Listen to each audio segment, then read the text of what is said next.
बच्चों, आज मैं आपको कारक के बारे में पढ़ाने जा रही हूँ। आपका स्वागत है मेरे चैनल पर। बच्चों ध्यान से देखिएगा, कारक के कारण जो विकार उत्पन्न होते हैं उनके बारे में आज हम लोग पढ़ेंगे। चित्र देखिए, एक जंगल का चित्र है। तो यहाँ देखिए, अध्यापिका ने चिड़ियाघर में शेर को दूरबीन से दिखाया। देखिए यहाँ पे ने, में, को, से सबको बॉक्स में रख दिया है। ये जो है अध्यापिका ने, ये कर्ता कारक का चिन्ह है। चिड़ियाघर में जो है ये अधिकरण कारक का चिन्ह है। तो ऐसे ही बच्चों का को है, यहाँ पर से है, ये सारा जो है वो कारक के विभिन्न प्रकार जो हैं उनके चिन्ह हैं। तो चलिए इसको आगे पढ़ते हैं। इस वाक्य में ने, में, को, से विशेष चिन्ह है। ये चिन्ह वाक्य में शब्दों के बीच संबंध बताते हैं। ये कारक चिन्ह कहलाते हैं। क्या कहलाते हैं बच्चों? कारक चिन्ह। ये चिन्ह वाक्य में शब्दों के बीच संबंध बताते हैं। ये कारक चिन्ह कहलाते हैं। इनको विभक्ति या परसर्ग भी कहते हैं। वाक्य में किसी शब्द का दूसरे शब्द से संबंध कारक कहलाता है। संबंध कारक कहलाता है। फिर से देखिए, कारक क्या कहलाता है? कारक किसे कहते हैं? वाक्य में किसी शब्द का दूसरे शब्द से संबंध कारक कहलाता है। वाक्य में किसी शब्द का, जैसे अध्यापिका शब्द का ने शब्द से, वाक्य में किसी शब्द का दूसरे शब्द से संबंध, ने शब्द से जो संबंध है वो कारक कहलाता है। जैसे चिड़ियाघर का में से, शेर का को से और दूरबीन का से। वाक्य में किसी शब्द का दूसरे शब्द से संबंध कारक कहलाता है। जैसे उपरोक्त वाक्य में आपने देखा, अध्यापिका और दिखाया का संबंध है। किसने दिखाया? अध्यापिका और दिखाया का संबंध है। चिड़ियाघर और दिखाया का संबंध है। कहाँ दिखाया? इसमें कारक को पता करने के लिए किसने दिखाया, कहाँ दिखाया, क्या दिखाया, किससे दिखाया। शेर और दिखाया का संबंध है। क्या दिखाया। फिर है अगला, दूरबीन और दिखाया का संबंध किससे है? किससे दिखाया। कारक किसी शब्द का काम बताने वाले शब्द क्रिया से प्रकट करते हैं, क्रिया से संबंध प्रकट करते हैं। वाक्य में ये संबंध 8 प्रकार के होते हैं। फिर से देखिए, कारक क्या होता है? किसी शब्द का काम बताने वाले शब्द क्रिया से संबंध प्रकट करते हैं। इसका क्रिया से संबंध का प्रकट होता है। जैसे शेर का दिखाया से, दूरबीन का दिखाया से, चिड़ियाघर का दिखाया से और अध्यापिका का दिखाया से। तो देखना, दिखाना जो है वो क्रिया है। किसी शब्द का काम बताने वाले शब्द से यानी क्रिया से संबंध प्रकट करते हैं। वाक्य में 8 प्रकार के होते हैं। अतएव कारक के 8 भेद हैं। कर्ता कारक, कर्म कारक, करण कारक, संप्रदान कारक, अपादान कारक, संबंध कारक, अधिकरण कारक और संबोधन कारक। अब पहला है बच्चों कर्ता कारक। अब चलिए कारक में पहला कर्ता कारक देखते हैं। वाक्य में देखिए, यहाँ पर 2 बच्चे हैं, बैठे हुए हैं, पढ़ रहे हैं दोनों बच्चे। चित्र में एक लड़का पढ़ रहा है, एक लड़की पढ़ रही है। तो देखिए इसके बारे में पढ़ते हैं।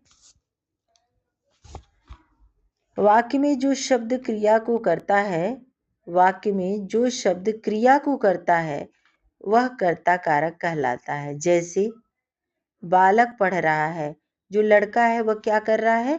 पढ़ने का काम कर रहा है।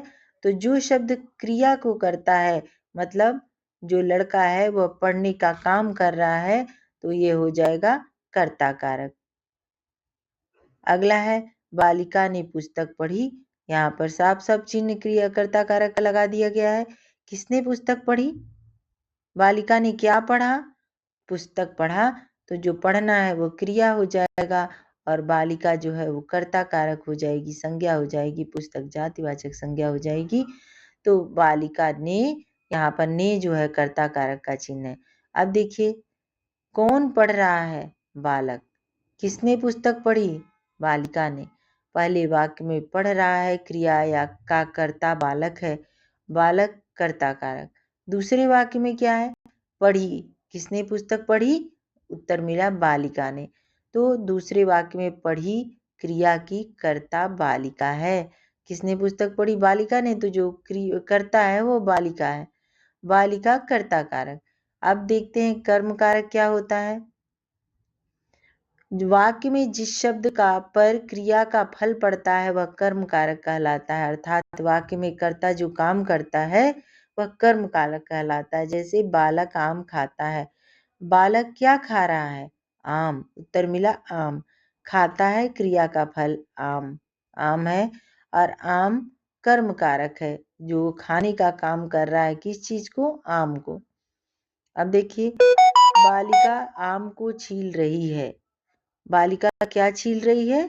आम। उत्तर मिला छील रही है क्रिया का फल है आम पर। आम कर्म कारक है। करण कारक तीसरा है करण कारक। वाक्य में जो शब्द क्रिया के साधन को बताता है वह करण कारक कहलाता है। जैसे बालक चाकू से सेब काटता है। क्रिया के साधन को बताता है, काटता तो है लेकिन किससे? चाकू से सेब को काटता है। वह हो गया क्रिया कारक, करण कारक। कैसे है कि किससे सेब काटता है? उत्तर मिला चाकू से। फिर अगला देखिए, बालिका कलम से लिखती है। किससे लिखती है? कलम से। कलम क्या हो गया? करण कारक। पहले वाक्य में चाकू और दूसरे में कलम क्रिया के साधन है। इन शब्दों की सहायता से क्रिया होती है। करण कारक के चिन्ह या विभक्ति या परसर्ग से के द्वारा है। संप्रदान कारक। वाक्य में जिसके लिए क्रिया की जाती है वह संप्रदान कारक कहलाता है। जैसे बालक को मिठाई दो। किसको दो? बालक को दो। उत्तर मिला बालक को दो। तो बालिका ने भाई के लिए राखी खरीदी। किसके लिए राखी खरीदी? भाई के लिए। भाई संप्रदान कारक। संप्रदान कारक के परसर्ग हैं को, के लिए, के हेतु। अपादान कारक किसे कहते हैं? वाक्य में जिस शब्द द्वारा अलग होने का भाव प्रकट होता है उसे अपादान कारक कहते हैं। पेड़ से फल गिरता है, घर से बालक निकलता है। मतलब पेड़ से फल गिरा और वह पेड़ से अलग हो गया, तो यहाँ पर अपादान कारक। घर से बच्चा निकल चुका है तो इसका मतलब वो घर से अलग हो गया, अपादान कारक। फल कहाँ से गिरता है? पेड़ से। बालक कहाँ से निकलता है? घर से। पेड़ अपादान कारक है और घर भी अपादान कारक है। पेड़ से गिरना और घर से निकलना अलग होने का संबंध प्रकट करते हैं, इसलिए पेड़ और घर अपादान कारक है। अपादान कारक का परसर्ग से अलग होने के अर्थ में प्रयोग होता है, जबकि करण कारक में से का प्रयोग साधन के रूप में हुआ है। संबंध कारक। वाक्य में जिस शब्द का संबंध दूसरे संज्ञा शब्द से प्रकट होता है उसे संबंध कारक कहते हैं। वाक्य में जिस शब्द का संबंध दूसरे संज्ञा से प्रकट होता है उसे संबंध कारक कहते हैं। जैसे बहन का भाई हंस रहा है। बहन की बहन उसे राखी बांध रही है। भाई की बहन उसे राखी बांध रही है। बालक के पिताजी पास में खड़े हैं। यहाँ पर देखिए, संबंध कारक का चिन्ह बच्चों का, की, के होता है। तीनों का प्रयोग किया गया है।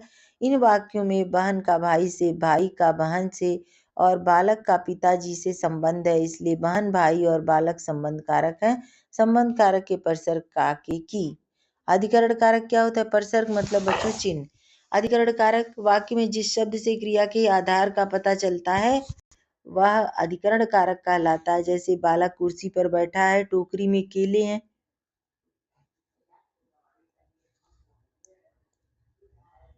बालक कहाँ बैठा है? प्रश्न करेंगे कि बालक कहाँ बैठा है? बालक कुर्सी। उत्तर मिला बालक कुर्सी पर बैठा है। क्रिया का आधार है ये। टोकरी कहाँ है? तो टोकरी कहाँ रखी है? मेज पर। तो लिखेंगे मेज पर है, क्रिया का आधार है। अब प्रश्न पूछेंगे केले कहाँ रखे हैं? टोकरी में रखे हैं, क्रिया का आधार है। कुर्सी, मेज, टोकरी सब अधिकरण कारक है। आठवां संबोधन कारक। वाक्य में जो शब्द किसी को बुलाने या पुकारने के लिए प्रयोग किया जाता है उसे संबोधन कारक कहते हैं। जैसे मीरा छत पर आओ, लड़कों शोर मत मचाना, हे प्रभु हमें शक्ति दो। मीरा लड़कों और प्रभु को पुकारा गया, इसलिए मीरा लड़कों और प्रभु संबोधन कारक है। संबोधन कारक के परसर्ग हैं हे, अरे, हो आदि। बिना परसर्ग के भी सीधे नाम से बुला सकते हैं, जैसे मीरा लड़कों। अब देखिए कारक के चिन्ह, कारक एवं उनके चिन्ह और प्रयोग पढ़ते हैं। कर्ता कारक का चिन्ह है ने। सीता पुस्तक पढ़ती है, ने इसमें लोप हो गया और छुपा हुआ है। अगला है कर्ता कारक का चिन्ह ने प्लस है जुड़ा हुआ है, सीता ने पुस्तक पढ़ी तो ने का प्रयोग।